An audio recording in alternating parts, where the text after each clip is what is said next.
KPUD Maluku Tengah libatkan ratusan pekerja lipat surat suara.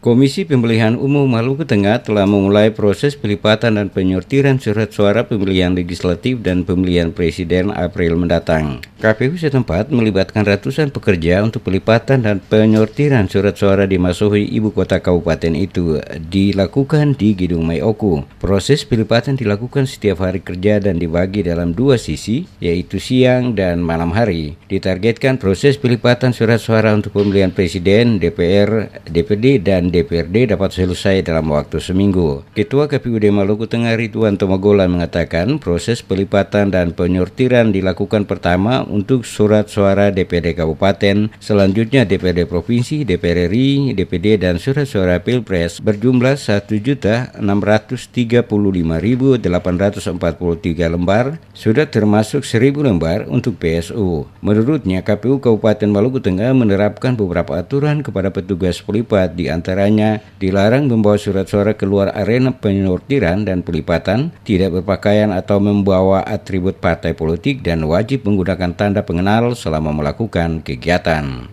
Karena ini banyak, maka dia butuh prosesnya agak lama, mungkin seminggu proses pelipatan dan surat suara. Setelah itu maka kita akan 1 minggu sebelum sebelum hari kita sudah mulai proses pendistribusian di kecamatan-kecamatan terjauh.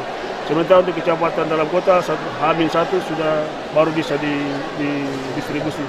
Sekali lagi kami lebih prioritaskan kecamatan terjauh karena rentang kendali dan kondisi alam yang tidak menentu.